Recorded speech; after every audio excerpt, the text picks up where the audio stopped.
Bom dia a todos, estamos aqui para mais uma das entrevistas da série de bate-papos que o CAS realiza neste mês de fevereiro com os pré-candidatos à Prefeitura de Curitiba. Ao meu lado está Bruno Meirinho, pré-candidato do PSOL à Prefeitura de Curitiba neste ano. Bom dia, Bruno. Bom dia, Cassiano.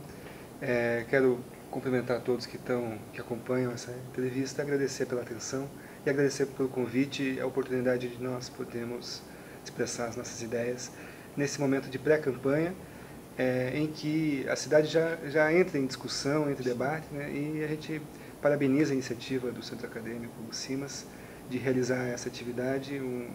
O Centro Acadêmico tem um histórico de compromisso com o debate político, olhar para fora da universidade, olhar para fora dos muros da faculdade, e essa iniciativa eu reconheço como uma atitude nesse sentido. Obrigado, Bruno. Só para explicar para o pessoal que está em casa, a entrevista ela começa com o primeiro bloco, onde são 5 minutos de questões relacionadas ao perfil político do pré-candidato. Em seguida, a gente passa para 10 minutos com questões relacionadas a um tema indicado pelo próprio pré-candidato e, por fim, mais 10 minutos com perguntas sobre um tema indicado pelos estudantes em votação realizada pelo Facebook. Sem mais delongas, vamos iniciar o primeiro bloco. Tratando do seu partido, né, Bruno? Você é filiado ao PSOL. O PSOL é um partido, digamos assim, não é um partido tradicional, mas teve uma criação relativamente recente no Brasil. E aqui em Curitiba nunca conseguiu eleger um prefeito, nem mesmo um vereador ainda, né? Ainda é um partido com pouca penetração. Você acredita que, apesar disso, apesar do teu próprio desempenho na última eleição, né, você conseguiu quase 9 mil votos, né, não chegou a ser 1%, né, do total, você acredita que há alguma possibilidade de melhorar esse desempenho nessas eleições? Acredito que sim, Cassiano. A nossa realidade do pessoal no Paraná, ou do pessoal no Brasil como um todo, há muitas diferenças. Por exemplo, existem estados em que pessoas que romperam, o pessoal tem na sua origem uma ruptura com o PT. Né? Uma grande parte do pessoal originou do PT e rompeu com o PT em algumas etapas, alguns momentos do governo Lula. Né? Em 2003 já houve algumas rupturas, como da Heloísa Helena, da Luciana Genro, do Babá, e em 2005 uma grande ruptura também de várias outras figuras do PT, vários outros agrupamentos que estavam dentro do PT e que vieram construir o PSOL quando o PSOL se legalizou em 2005. Então existem alguns estados em que vieram para o PSOL figuras públicas que já tinham mandato, como o Marcelo Freixo, o Chico Alencar, por exemplo, no Rio de Janeiro. Né? O Chico Alencar já tinha mandato há alguns anos, quando era do PT. E ao vir para o PSOL, ele trouxe todo o prestígio que ele tinha, toda a bagagem que ele tinha para o partido, para construir o partido. Então, ele é uma figura muito importante. O Ivan Valente, por exemplo, deputado federal em São Paulo, também que vieram para o PSOL já com uma grande bagagem.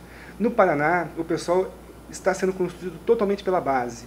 Não há nenhum deputado, nenhuma figura pública que tenha vindo para o PSOL e que tenha, então, trazido essa bagagem. Então, a nossa realidade é de uma construção muito difícil e que leva tempo. Mas nós acreditamos que 2016 pode ser um ano muito especial, porque da nossa evolução desde 2008, na nossa primeira candidatura à prefeitura em Curitiba, nós conseguimos ampliar bastante a votação. Nesse ano de 2012, nós tivemos aproximadamente metade dos votos necessários para eleger um vereador, e nós tínhamos o pessoal tem uma realidade muito singular, porque todos os partidos lançam uma chapa completa de vereadores. Se vocês acompanharem na eleição de 2012, havia lá 50, 70 candidatos de outros partidos, que são os limites máximos que você pode lançar de candidatos, conforme tem a coligação ou não tem a coligação, nas regras antigas. Né? Então, os outros partidos lançavam uma grande quantidade de candidatos. O pessoal lançou 12 candidatos. Lançou 1/5 de candidatos a vereador que a média dos partidos lançava. E com 1/5 dos candidatos, nós fizemos metade do coeficiente eleitoral. E esse ano, nós pretendemos lançar 4 vezes mais candidatos do que nós lançamos em 2012. Vamos lançar aproximadamente 50 candidatos agora, né? Estamos trabalhando para uma chapa dessa realidade. Eu acredito que podemos multiplicar, então, nossa votação, e 2016 pode ser um ano muito promissor para o partido, de eleger o primeiro vereador do PSOL em Curitiba, se tudo der certo, 2, e mostrar como nós podemos ser, na realidade, ocupando uma posição política relevante, que eu acredito que a gente merece. Nós temos uma construção real, de base na sociedade, e acredito que agora chegou a hora do pessoal ocupar esse espaço. Bruno, o pessoal conseguiu eleger um prefeito de capital na última eleição, lá em Macapá, né? Sim. Entretanto, foi talvez um pouco diferente, gerou algum receio, inclusive no próprio pessoal, uma vez que muita gente até hoje ainda identifica algumas semelhanças desse pessoal que começou agora nos últimos anos com o PT, né, que há 30 anos atrás, aproximadamente, também começou com princípios muito fortes e ao chegar ao governo parece que houve uma certa flexibilização disso tudo. E naquela eleição em Macapá, houve uma aliança do pessoal no segundo turno com partidos que certamente não compartilham dos mesmos ideais que fazem parte desse discurso do PSOL, como o próprio Democratas e o PSDB. Não há o risco também do pessoal, chegando ao poder, também enfraquecer esse discurso que hoje adota?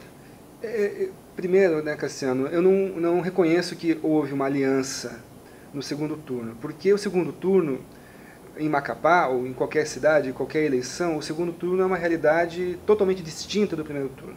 É uma realidade em que a eleição do primeiro turno, que às vezes você tem 8, 10 candidatos, se torna uma eleição plebiscitária, em que eu voto em um ou outro. Então, a eleição do segundo turno, ela ganha um outro contorno. No primeiro turno, o pessoal do Amapá, o pessoal de Macapá, na candidatura do Clécio, fez uma coligação, já uma coligação mais ampla do que a coligação básica que o pessoal admite, que é com o PCB e o PSTU, que são partidos, na verdade, do ponto de vista parlamentar, eleitoral, partidos inexpressivos, partidos que têm pouquíssima relevância, não tem nenhum deputado federal, né? O pessoal em relação ao PCB e ao PSTU é o partido mais relevante, do ponto de vista eleitoral, do ponto de vista parlamentar. Agora, numa realidade em que, como no Amapá, em que o PSOL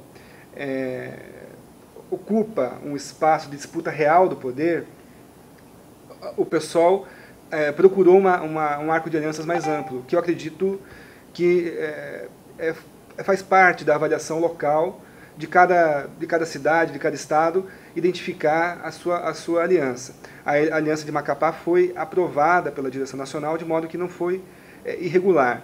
E no segundo turno, veja, Cassiano, você recebe o apoio de todo mundo que não quer eleger o outro lado. Então, não houve uma aliança. Por exemplo, houve um deputado do DEM que apoiou o candidato do pessoal de Macapá, o Clécio. Obviamente, nós não nos coligamos com o DEM. E essa pessoa do DEM apoiou a candidatura do pessoal porque era uma candidatura que tinha uma marca popular muito forte. As pessoas queriam votar nessa candidatura. E essa candidatura começou a atrair figuras que não necessariamente fazem parte. Vamos dizer como se fosse um exemplo aqui em Curitiba, se numa hipótese remota eu fosse para o segundo turno com o prefeito Gustavo Fruit e de repente o Ratinho me oferecesse um apoio. Certamente nós não somos aliados do Ratinho, mas no segundo turno, numa disputa real, uma disputa em que nós podemos ganhar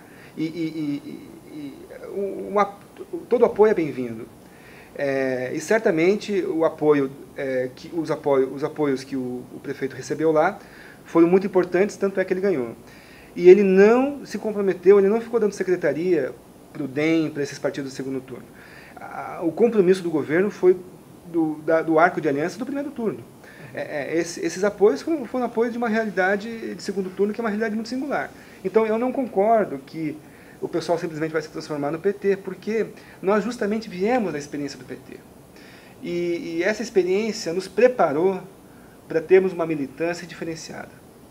Eu acho que o exemplo de Macapá, inclusive, comprova isso. Eu não vejo que o prefeito Clécio tenha recuado.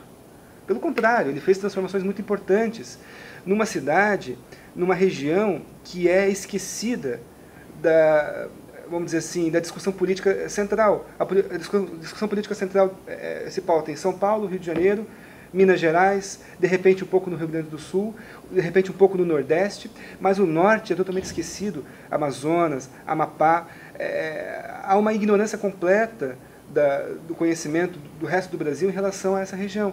E eu estive em Macapá, fui conhecer de perto esse trabalho e fiquei muito impressionado com o empenho de um grupo político numa região que é a periferia da periferia do Brasil, podendo realizar uma transformação como o pessoal de Macapá transformou.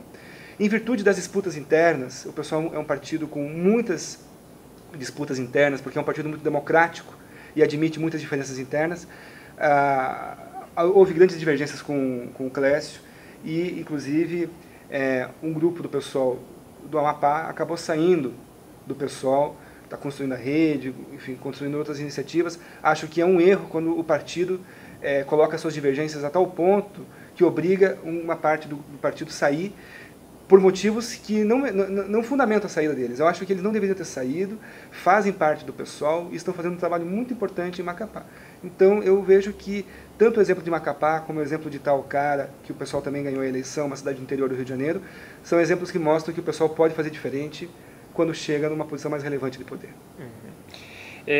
Bruno, passando para o segundo bloco da nossa entrevista, vou fazer algumas questões sobre o tema que você mesmo indicou, que é a política urbana e moradia.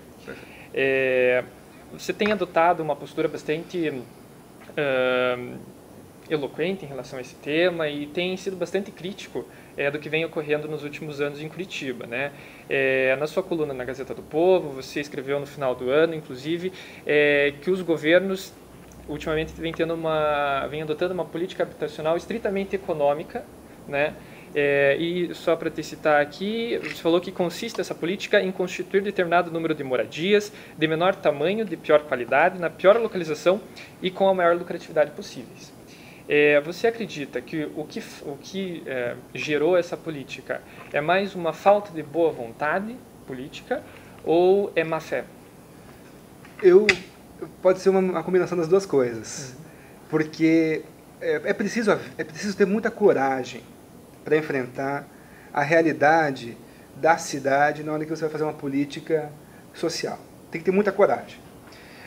E isso tem faltado para os últimos governos. Tem faltado, eu acredito, desde sempre. Porque, veja, o primeiro conjunto habitacional que Curitiba construiu foi o conjunto Nossa Senhora da Luz, que fica na SIC. Hoje é um conjunto que fica num lugar longe da cidade. Você imagina quando ele foi construído, que foi em 1965. Não havia nada na região. Foram lá e construíram no meio da SIC, daquela região cheia de chácaras, construíram um conjunto habitacional. Por quê? Para deixar os pobres, as pessoas que vivem no conjunto habitacional, o mais longe possível. Então, eu acredito que falta coragem para fazer uma política mais ousada. Para isso, tem que enfrentar a propriedade da terra especulativa, proprietários que deixam suas terras abandonadas e que não fazem nada esperando algum momento em que tenha uma valorização. E essas terras muitas vezes estão em regiões bem servidas de infraestrutura, bem localizadas, que poderiam ser destinadas para uma política mais concreta de moradia. Então, eu acho que é uma combinação. Primeiramente, falta iniciativa, falta coragem. Eles não foram eleitos para isso. Eles foram eleitos para outros compromissos. Quando você apresenta esse problema de moradia, eles olham, como é que a gente pode resolver esse problema de um jeito fácil? De um jeito que interesse a construtora, do jeito que beneficie o proprietário, do jeito que não assuste a cidade. Vamos construir lá longe, vamos pagar uma indenização para o proprietário, vamos favorecer a construtora que vai ganhar construindo as casas. Agora, as pessoas acabam recebendo casas de má qualidade, casas pequenas. Muitas dessas pessoas moravam em outros lugares antes. Elas são removidas desses locais para morar no conjunto habitacional. Tá? Quando elas moravam nesses locais, da onde elas foram removidas, elas tinham móveis, elas tinham bens nas suas casas. Esses bens não entram nas casas do conjunto habitacional construído pela prefeitura. Porque é pequeno, não entra o sofá, não entra a cama que a pessoa tinha. Ela tem que comprar móveis novos, entende? Então é uma realidade muito singular. para a qual os prefeitos não foram eleitos para intervir, e eu acredito que uma outra medida, de fato, é a má-fé. Por quê? Para eles, construir o conjunto habitacional e dizer que construiu 1.000 casas, 2.000 casas, permite que ele faça uma propaganda. Estou trabalhando. Permite que as pessoas acreditem que ele está trabalhando. Porque as pessoas não vivem aquela realidade, elas não estão percebendo. Às vezes, até o morador do conjunto habitacional, no momento em que ele é beneficiado por uma casa, ele fica feliz. Mas depois de alguns anos, esperar 4 anos para ver, ele vai ficar frustrado. Porque algumas vezes são prédios em que as pessoas passam a morar num apartamento que tem que pagar condomínio, nunca pagaram condomínio na vida. É uma realidade totalmente nova para elas. Elas não estão preparadas para pagar condomínio. Para pagar condomínio tem que ter renda. As pessoas não têm renda. Então tem gente que é catador, tem gente que tem trabalhos precários, diarista. Às vezes não tem o dinheiro suficiente para viver naquela nova realidade que ela foi colocada. Então o conjunto habitacional não é pensado para a realidade da pessoa que vai morar lá. Falta uma atenção maior com relação a isso. Então nesse ponto eu acho que é a má-fé. Porque o gestor, o prefeito, pensa, vou ganhar votos, vou ganhar aprovação popular porque estou construindo casas. De uma coisa que não é sustentável. Uma construção de casas que daqui a 4, 5 anos vai se tornar um problema para a próxima gestão.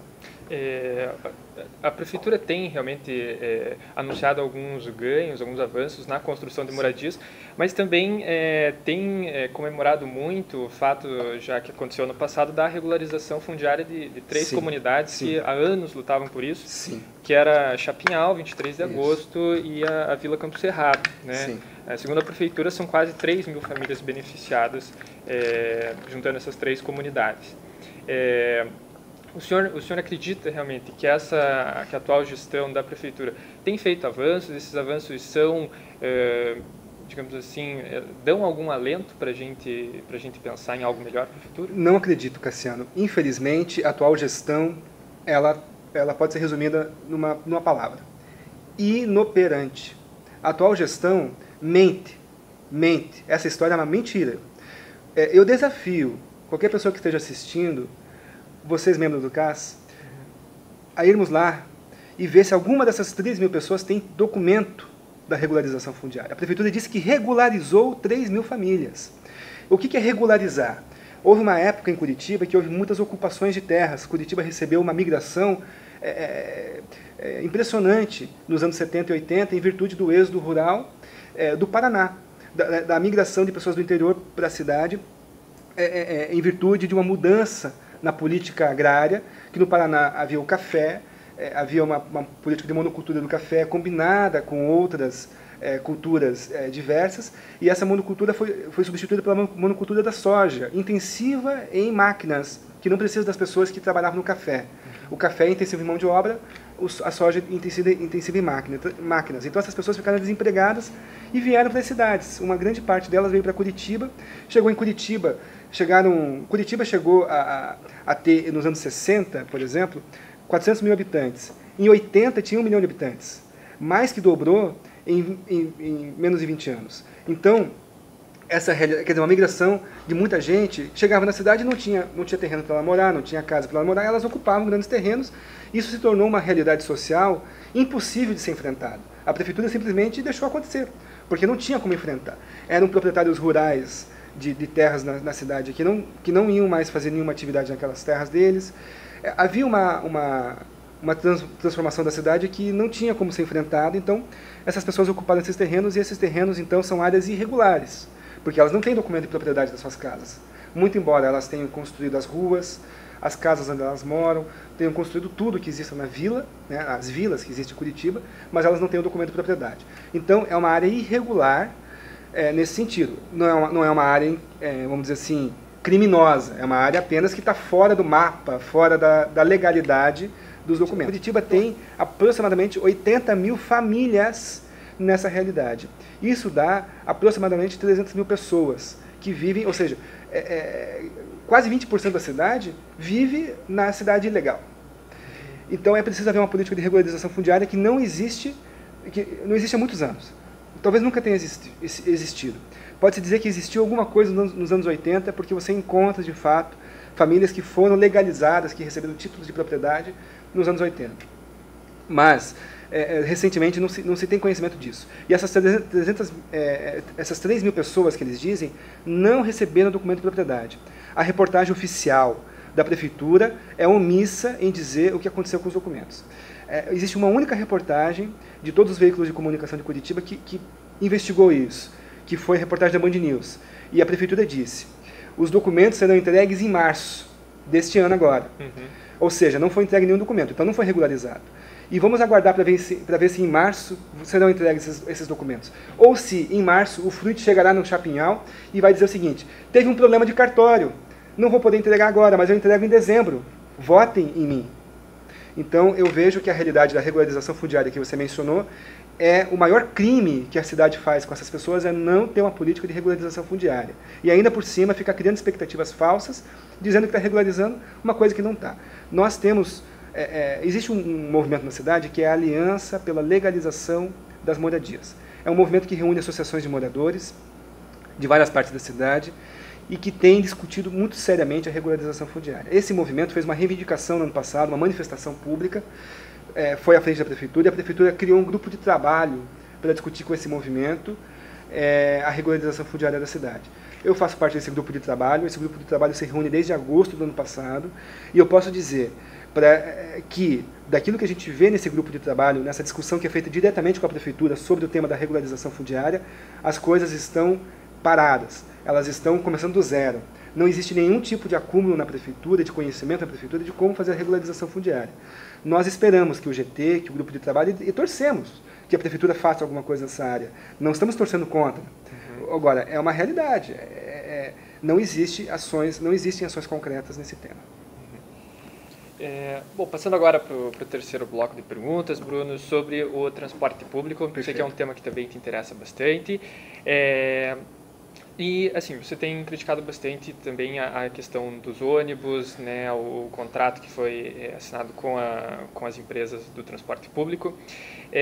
Mas vou te perguntar sobre o metrô, né? Essa foi uma grande bandeira do início da gestão do prefeito Gustavo Fruit. Você acredita que o metrô é fundamental para desafogar o transporte público em Curitiba, ou é possível a partir de outros meios? Um outro projeto de metrô. Esse projeto que existe, ele não tem significado nenhum. Tá? O projeto do metrô que tem sido apresentado é do seguinte: o metrô vai passar por baixo de onde nós vemos hoje a canaleta. A canaleta que vem do Pinheirinho para o centro e do centro para Santa Cândida. Então esse trecho de canaleta teria o metrô por baixo. A canaleta seria desativada e seria feito o metrô por baixo. Ao meu ver, isso é um desperdício. Tá? Não tem por que você desativar uma estrutura de transporte que funciona, que é a canaleta, para colocar um metrô por baixo. Existe um investimento da cidade nessa estrutura da canaleta. Eles querem fazer um metrô por baixo da canaleta porque não tem desapropriação. Quando você tem que passar por baixo das casas, do prédio, então tem que desapropriar, vai ter mais despesas. Então querem fazer um metrô barato. Curitiba, de fato, é uma cidade com poucos recursos para fazer um investimento tão importante como o metrô.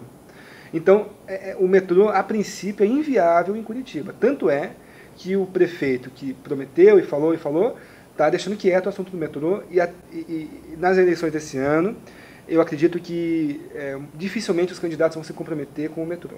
Mas então, para o transporte, digamos assim, o transporte de massa, podemos dizer assim, a sua ideia é dar continuidade e aperfeiçoar, imagino, o ônibus.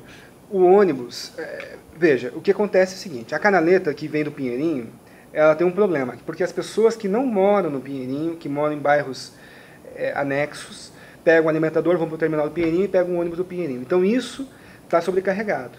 Você tem que ter sistemas de circulação de ônibus em vias exclusivas em outras partes da cidade, que possam receber pessoas que estão hoje, vamos dizer assim, sobrecarregando o sistema de massa da canaleta. Você pode ter outros mecanismos de transporte alternativos, outras linhas que possam fazer esse serviço de uma maneira mais eficiente, que possam atender essa demanda. Você também pode aperfeiçoar a capacidade do sistema da canaleta. Hoje, o sistema da canaleta não tem sido mais aperfeiçoado. Ao discutir o metrô, praticamente a prefeitura parou de discutir como é que faz para a canaleta se tornar mais eficiente. Então você pode ter, de fato, no médio, no longo prazo, ter que pensar em mecanismos de transporte de massa que possam dar conta da necessidade da cidade, que não vão ser só canaleta. Então você pode pensar no metrô, por exemplo, em trechos que não tem canaleta hoje. Não fazer embaixo da canaleta, faz em trechos que não tem canaleta. Cria um terminal novo, cria um sistema novo de transporte que vai pegar uma parte da população que hoje tem que pegar um alimentador para ir para o terminal, para pegar o expresso. Então eu penso que no médio e no longo prazo, se nós tivermos recursos para investir, e a prefeitura tem recursos, só que tem que ter um projeto viável, um projeto que tenha noção do recurso que nós temos. Então faz um trecho, não faz de uma ponta da cidade até outra ponta da cidade, faz um trecho, abre uma linha, abre mais outra linha, progressivamente vai criando, por exemplo, o serviço do metrô, ou o serviço do VLT, né, um veículo leve sobre trilhos. Eu acredito que existem outros espaços da cidade que poderiam receber novas canaletas, tá? Abrir novas canaletas. As canaletas de Curitiba foram abertas numa época em que a cidade tinha pouca cidade em Curitiba. Essa parte das canaletas eram ruas que existiam e que não tinham muitas casas no entorno. Então eles conseguiram ampliar a avenida, expandir a avenida sem muitas despesas, porque não havia uma grande concentração de pessoas. Hoje há. Hoje, de fato, é mais difícil você abrir uma canaleta. Mas, com inteligência, com visão, pode ser feito. Eu acredito que a prefeitura tem que ter um plano de expansão do transporte. E hoje o que se vê não existe um plano. Existem promessas que não acontecem. Então, se nós tivermos um plano que diga o seguinte: as canaletas vão nesse momento, as canaletas continuarão sendo o meio principal de transporte de massa. E nós teremos mecanismos, ônibus alternativos, que vão fazer o transporte das pessoas diretamente para o centro ou para outra parte da cidade, sem que as pessoas tenham que passar pela canaleta, por exemplo. É uma outra forma de desafogar. Isso é um plano de curto prazo. No curto prazo é o que a gente pode fazer. Depois, de médio prazo, abrir novas canaletas. E de longo prazo, criar um sistema de metrô onde não existe canaleta. Bom, ainda sobre os ônibus, né, para assim, não apenas num aumento quantitativo das linhas ou das áreas atendidas pelo transporte, mas para aumentar a qualidade, né, alguns candidatos já têm se posicionado em relação à ruptura dos contratos que foram firmados. Né? O deputado Requião Filho esteve aqui há 2 semanas, falou sobre isso, salvo engano, ontem o PT divulgou uma nota falando sobre frota pública também. Qual que é o seu plano? O senhor acha que tem que haver realmente a ruptura dos contratos ou isso poderia causar mais consequências negativas para a prefeitura do que positivas? Eu acho que as pessoas que estão eventualmente dizendo que vão romper o contrato, na hora, se eles estiverem realmente nessa posição, não vai ser bem assim que eles vão fazer. Como é que eu acho que vai acontecer essa ruptura? É uma ruptura que vai levar um tempo. Não é assim de um dia para o outro acabou o contrato. É inevitável? Eu acredito que sim. Eu acredito que não tem como você simplesmente de um dia para o outro romper o contrato. Você tem que fazer um processo de transição. Tá? Se não tiver transição, a cidade vai sofrer um caos com isso aí. Porque os empresários vão parar de transportar, pronto. E aí quem que vai transportar? A prefeitura não tem capacidade de transportar, porque não tem frota pública. Não tem nenhum tipo de equipamento próprio. A prefeitura não tem nem garagem própria. Todas as garagens são das empresas. Todos os ônibus são das empresas. Todos os motoristas e cobradores são das empresas. Os ônibus das empresas são financiados com dinheiro público, do BRDE. Curitiba tem a frota mais nova do Brasil, porque o Banco Regional de Desenvolvimento do Sul financia as empresas para que elas possam comprar ônibus novos. Tá? E a prefeitura vende os ônibus, as empresas vendem os ônibus velhos, que não são tão velhos assim, num preço bom, para outras cidades comprarem esses ônibus para fazer o transporte das suas cidades. Então essas empresas elas acabam lucrando até com esse sistema de renovação dos ônibus, porque não é tão caro para elas isso, financiado, vendendo um ônibus velho e tudo mais. Então a prefeitura não tem uma frota própria. Quem tem a frota própria são as empresas. Só estou dizendo que são financiadas com dinheiro público para mostrar como é perverso esse sistema. Porque se o poder público hoje quiser romper o contrato, ele não vai poder ter um ônibus circulando, mesmo esse ônibus tendo uma parte grande dele sendo dinheiro público investido. Na verdade, esses ônibus deveriam ser frota pública, já. Mas não seria. Isso seria uma tarefa muito difícil. Eu acredito que a Prefeitura tem que levar para o Judiciário essa questão do tema da rescisão dos contratos, porque por mais que o Judiciário seja conservador e tudo mais, de fato é ele que vai decidir, em última instância, o que vai acontecer.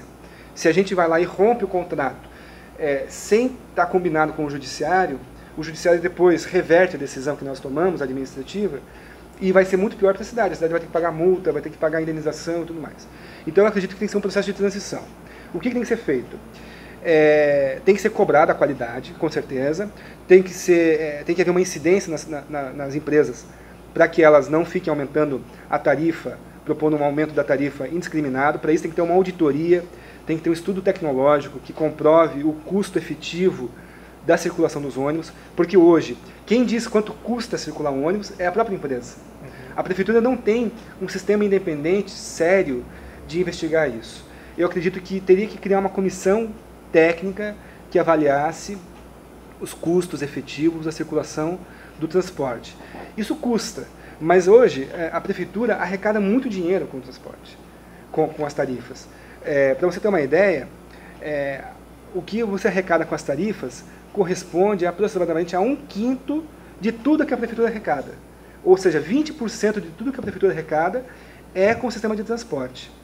Esse dinheiro tem que ser repassado para as empresas, com certeza, mas uma parte grande dele fica na URBS ou na Prefeitura. Então que essa parte seja utilizada não para ficar pagando jeton, salário milionário para os diretores, que é o que acontece, mas sim para investir em tecnologia, para fazer uma auditoria no sistema. Aí, com isso, a gente pode ter uma discussão séria com relação ao aumento da tarifa ou redução da tarifa. Hoje já existem decisões do Tribunal de Contas determinando a redução da tarifa. Isso poderia ser feito. A Prefeitura não tem coragem de encaminhar uma coisa que já está decidida. E, além disso, estabelecido um processo de auditoria, de investigação, de discussão séria da tarifa, teria que ser feito um processo de investimento em frota pública, uma frota pública que seria utilizada pelas empresas, mas que é da Prefeitura, é do município. E, progressivamente, você pega, por exemplo, uma concessão, porque a cidade é fatiada em concessões. Então, pega uma concessão. Nessa concessão, você enfrenta diretamente, você provoca uma rescisão do contrato, porque é uma concessão que você já tem frota pública, você já tem garagem, você já tem um equipamento que permite você assumir aquela linha, caso venha ter a rescisão. Você provoca a rescisão e assume a linha, de modo que o transporte continue funcionando. E aí você vai discutir indenização e tal, depois. Mas nesse processo é um processo que dá muitas garantias para o município. O município tem todos... O que não pode acontecer é romper o contrato e não ter ônibus no dia seguinte. Não vai ter ônibus por uma semana, entendeu? Por um mês. Como é que vai funcionar isso? Isso é muito grave. Ou então rompe o contrato e contrata as mesmas empresas para fazer um contrato de emergência para elas suprirem a falta do contrato que havia da licitação. Então tem que ser feito com muita responsabilidade. Eu acho que esse assunto não é definido por quem fala mais alto a respeito de que vou romper o contrato. É definido por quem tem o compromisso real de ter uma solução responsável para isso. Esses contratos, eles têm 15 anos de duração e podem ser renovados por mais 10 anos. 15 anos vão vencer em 2025. Nós temos que nos preparar para 2025. Nós vamos chegar em 2025 discutindo isso? Discutindo se nós vamos rescindir o contrato? Ou vamos chegar em 2025 com frota pública, com garagem pública, com equipamentos públicos, para, se a gente não tiver mais essas empresas, poder assumir o transporte? Ou para ter um sistema de licitação que permita que mais empresas participem e que possa ser exigida a qualidade dessas empresas. Que a gente não fique refém da família Goulin, que controla o transporte de Curitiba há décadas. Entende? Por que nós somos refém da família Goulin? Porque a licitação foi mal feita, é óbvio. É óbvio, a licitação foi feita para a família Goulin ganhar. Então vamos pensar para 2025 em fazer uma licitação que não seja para a família Goulin ganhar, que seja uma licitação para o transporte ganhar, para a cidade ganhar. Então eu vejo que não é uma coisa para amanhã, vamos resolver hoje. Eu acho que o imediatismo nesse ponto não resolve. Resolve o quê? Sim, imediatamente, enfrentar a tarifa, enfrentar a qualidade das empresas, enfrentar a chantagem das empresas e, no médio prazo, pensar em soluções de frota pública, de outros investimentos, para que no longo prazo, daqui a 15 anos, daqui a 10 anos, 2025, falta 9 anos para 2025, essa gestão mais uma gestão, já vai chegar em 2025, e o que vai acontecer nessa gestão? Então já tem que ter um plano para o que nós vamos fazer em 2025. Bruno, nosso tempo já se esgotou, mas eu queria te dar a oportunidade de dar uma mensagem para os estudantes aqui da faculdade, da universidade como um todo. O que você tem a dizer para eles nesse ano de 2016? Muito bem, Cassiano, eu agradeço o convite, estou aqui de volta à minha faculdade, onde me formei, ao centro acadêmico do qual participei, e que eu acredito tem uma história, o Centro Acadêmico Hugo Simas tem uma história impressionante, uma história muito bonita. Quando chegar em 2025, que eu estava falando agora há pouco, vai chegar aí perto dos 100 anos do Centro Acadêmico Hugo Simas, se eu não me engano em 31, não é isso? Agora faz 85 anos, né, em 2016. Então, estamos aí caminhando para daqui a uns 20 anos, daqui a uns 15 anos, ter aí os 100 anos do Centro Acadêmico Hugo Simas. E eu acredito que essa oportunidade de falar com o público dessa faculdade, que é um público muito crítico, muito qualificado, que presta atenção, que olha os detalhes e que pesquisa depois o que a gente está falando aqui. O que a gente está falando aqui não adianta blefar, porque é gente que vai pesquisar, que vai ver se é verdade ou não é verdade. E eu acredito que eu falei aquilo que é a nossa política autêntica.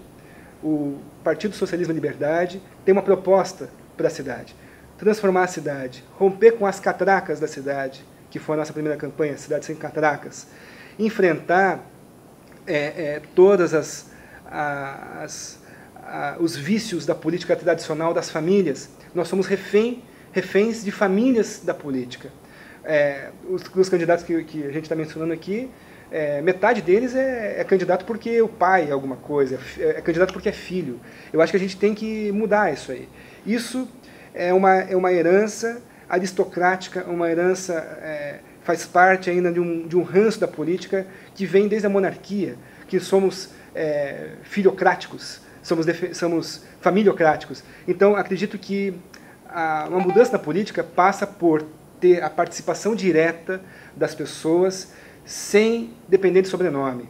E eu acredito que o nosso compromisso, a nossa pauta para a cidade é democratizar a cidade, desprivatizar a cidade, tornar a cidade o espaço público, o espaço do encontro. Então eu agradeço muito a atenção, agradeço o convite, espero ter respondido à altura todas as difíceis questões que vocês colocaram, que são questões muito perspicazes, vão direto ao ponto, e eu sinto que talvez eu não estava totalmente preparado para isso, mas daquilo que eu pude falar, espero ter atendido as expectativas de vocês. Agradeço muito pelo convite e sempre que precisarem estou às ordens. Tá ok, Bruno. A gente agradece a sua presença. Por hoje a gente fica por aqui, mas na quinta-feira voltamos com a entrevista com o pastor Valdemir Soares, pré-candidato do PRB à Prefeitura de Curitiba. Obrigado pela audiência.